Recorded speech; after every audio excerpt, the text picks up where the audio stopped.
Next in our Capital Insight segment, we talk with Representative Ron Sandack. A few days before this interview, the Securities and Exchange Commission found the state of Illinois had engaged in securities fraud by not disclosing to bond investors the vast underfunding of its pensions. We'll hear Representative Sandack's thoughts on that and several other issues before the legislature. This runs about 15 minutes. Representative Ron Sandack, thanks for joining us again on the Illinois Channel, and congratulations on your election. The last time we spoke with you, you're a member of the Illinois Senate. Now you're a member of the Illinois House. Before we start on some of the issues, I'm just kind of curious what your reaction is from going from one chamber to the next. Was there an institutional shock? Yes, and I'm asked that frequently by some of my new colleagues and my past colleagues. I'm enjoying my time. Everyone's treating me very well, but there is definitely a difference, a culture difference, rules, committees are different, but it's, so far so good. I'm enjoying my time. Not to go too far on this, but when you say cultural difference, I think it's interesting because most people will never have this experience. It's more the other way, from House to the Senate. Culturally, how is it? Is it less congenial as the Senate, or how is it different? Oh, no, it's every bit as congenial. It's a little more informal. So in committee, for instance, Terry, we sit amongst each other. In the Senate, you sit partisan. The Democrats are on one side of the room, Republicans on the other. It's more informal on the floor. Debate is a little more rancorous, a little more vivacious, sometimes gets a little overboard. But there is definitely a cultural perspective that I noticed almost immediately. Actually, I think it suits me and my personality a little better anyway. Maybe we can all relate to it as going over to the in-laws for Thanksgiving. So I think that works, yeah. One of the really big issues, I would say maybe the major issue, although there's a number of important ones, is pension reform, the cost of that. There is the primary bill, I would say at this point, while there's a number of them, it seems to be that the lead bill is the Cross-Necritz-Dan-Biss bill. Am I right in saying that to your estimation, and what are your thoughts on that approach? I think you are right, at least from the House perspective. I know President Cullerton has a different bill that has the Cross-Necritz-Biss component to it, and it has Part 1, if it's ruled unconstitutional, there's a backstop behind it. But I think that is the bill with momentum right now. I think it's the bill that has a chance to be successful. There's no other bill that has as many co-sponsors on it that's garnering attention. Now, we're doing some different stuff in the House right now. We're kind of building a bill, not through the committee process. I'm hoping Cross-Necritz gets a committee hearing, and then we get to vet it the right way. Right now, we do these weekly order of business proposals, and we're amending shell bills that are ostensibly pension bills, and it's really hard to follow what is being devised and kind of fashioned here. So I'm hoping Cross-Necritz gains a little bit of legislative momentum. I want to go back to what you were saying, but just so people can follow the conversation, the Cross-Necritz, Elaine Necritz, Democratic member, head of the Pension Committee in the House, Tom Cross, the leader of the Republicans, so you have bipartisan support. And when they announced it was 31 co-sponsors. I don't know, so that's sizable, obviously. I don't know how many we have now. I think some may have dropped off, and there have been some replacements, but it does seem to have, at least from the House perspective, the largest bit of sponsorship and co-sponsorship and momentum. Let's talk a little bit about what you were just saying. It's a little odd relative to the normal order of business. You say you're amending shell bills. First of all, what is a shell bill, just for those who haven't served in the legislature? A shell bill is a bill that has a title. It may say vehicles, it may say education, pensions, but there's no language in it.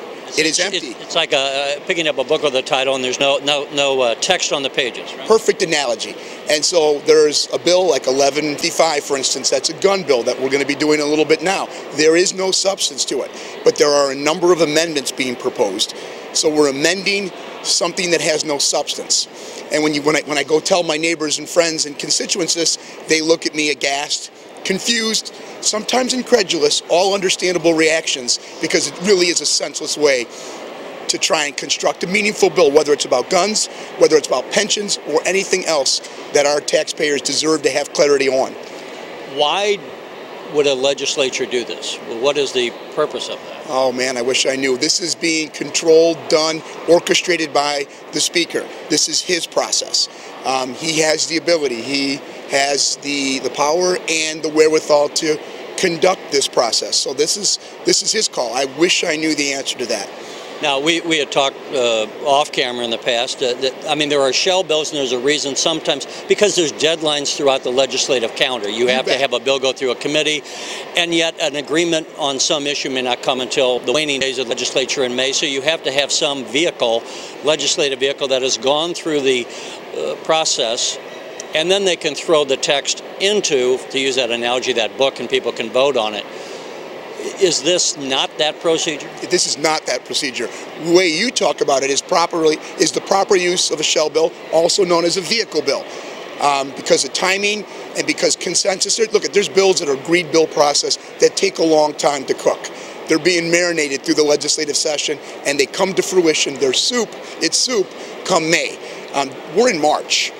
We have committees for a reason. If you've got a bill, put it in front of the committee, vet the bill the proper way in committee. Using vehicle bills in this fashion, I've asked people like Jim Durkin, who's been around a long time. He's never seen this the way we're doing things right now.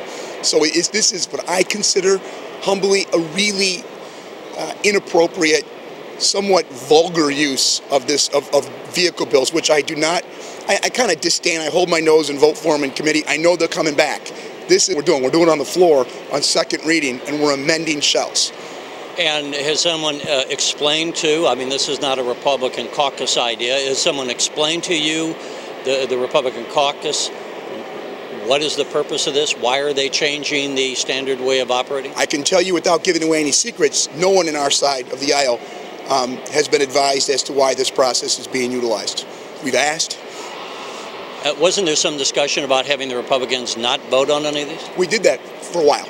The process was, again, inappropriate.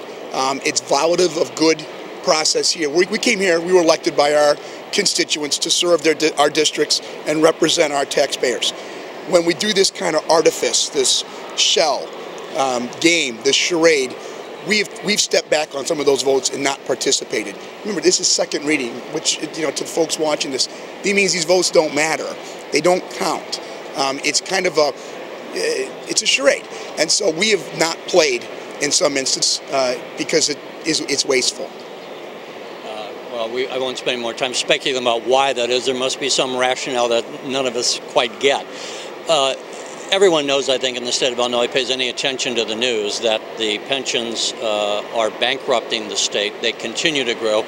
They grow at such a rate that all the new tax dollars that come in still do not match the growth of the pensions. So every year we're digging ourselves a little deeper in the hole.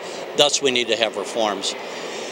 Interestingly, earlier this week, as we taped this on Wednesday, on Monday, the Securities and Exchange Commission at the federal government basically, I may be misusing this term, but accused the state of Illinois as a government of engaging in investor fraud for not offering enough transparency on their bond issues in the past, during the Blagojevich administration. Now, you were not in the legislature back then, but what are your thoughts just on this coming out? Well, let me just add something here, Terry. Everything you said is correct, but they said the state of Illinois is guilty of defrauding pensioners, actives, and retirees, investors who are purchasing these bonds, and were guilty of it. They've already done that. And by the way, the state signed on to a consent order. So there's going to be no penalties or punishment except for, I think, the stain, the really ugly stain of being accused and found guilty of fraud. And, you started this thing off with, we need to have pension reform. When I got here in late 2010, we needed pension reform. It was vital then. Now the place is on fire, and I still think we're fighting it with the garden hose. Each day we're almost a month, 12 to 17 million worse off until we get this problem solved. Yeah, people find that number almost impossible to believe, but when you're dealing with a number that, and frankly, no one has a handle on what the real number is of unfunded liabilities, and somewhat for understandable reasons, it depends upon how long people live in the future. That's right. So you can't nail the number exactly. But roughly $100 billion, when you're dealing with $100 billion, you rack up debt just like on a credit card on an ongoing basis, and it's estimated to be about $17 million a day that we go further into the hole. Right. Just for the viewers. I mean, yeah, these are numbers. Remember, I came from Downers Grove. I was the mayor of Downers, and we used the M word. We were dealing in millions. I came to Springfield, and everything's in the B word, billions. And that unfunded liability is very real. It's between 96 and over 100 billion. We have 200 billion in borrowed indebtedness. We have 9 billion in unpaid debts that are owed right now. The financial structure of this place we're upside down, almost to a point where you can't get your mind around it. And while we're still voting on other stuff, I mean, Jack Franks had an idea, and I support it. He suggested we sit in there, and we do nothing else. We stop all bill passing process and work on pension reform, nothing else. And then when we're done with that, we work on the budget. And then when that's concluded, we can get back to passing bills.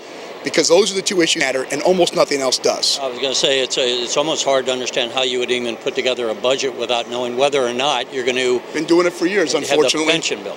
You know, you had mentioned you were the mayor of Downers Grove, and as I was watching one of the morning news shows, there was the mayor's conference going on, and one of the mayors said, as contrast at the municipal level of governing, compared to what he was referring to the federal government, he goes, you know, they can put off any number of things as they have been doing. He goes, we have to pick the trash up on Tuesday. Right. So you come from that background. To what extent where you are accountable at the local level, and you have to get the trash picked up, you got to make sure the sewers run, all these things that you cannot kick those things down the road like a pension reform, let's say. Again, you're relatively new to the legislature. Does it drive you crazy, or what are your impressions as far as coming from that level of accountability to the legislature here, where, again, Illinois is the worst off in the nation as far as funding its pensions? Well, you've very aptly addressed some of the frustrations. There's me and several members of both the Senate and the House come from municipal backgrounds. Many were mayors like me. Many were used to being able to drive an agenda. You needed 4, maybe 8 votes, whatever, and you can get things done. And of course, what the local government is required to do are those essential core services. You know, police, fire, public works like trash, pickup, snow plowing. Those are things that they don't get done. You're done.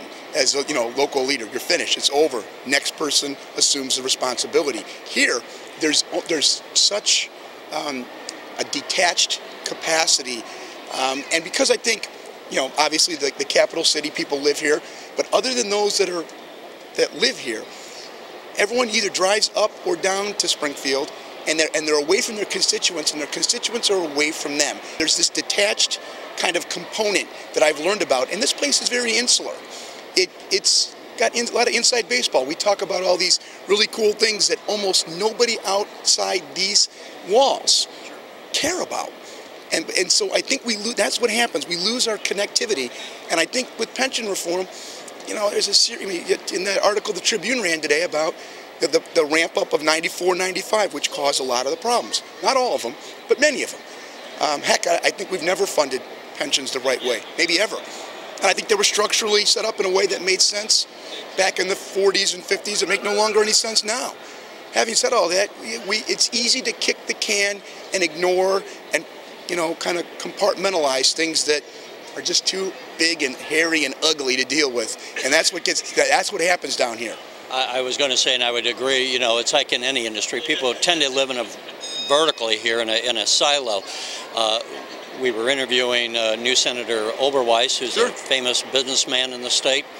He said he thought pension reform would have been done before he got here. I was surprised that he said that, because as one who's been around the State House, I often think that people think these issues tend to move at a glacial, and the figure even here, where people know and hear $17 million a day, I think it's like monopoly money. It doesn't really hit them at a core level of what that's costing people and what else you could be doing with that money if you weren't spending it on interest. Oh, I think that's totally right, and it's kind of a systemic problem, because I think, again, I use the word insulated. You get, there's, whether it's you're in a compartmentalized, this doesn't affect me, and it's not affecting my constituents. And the fact of the matter is, it's affecting everybody.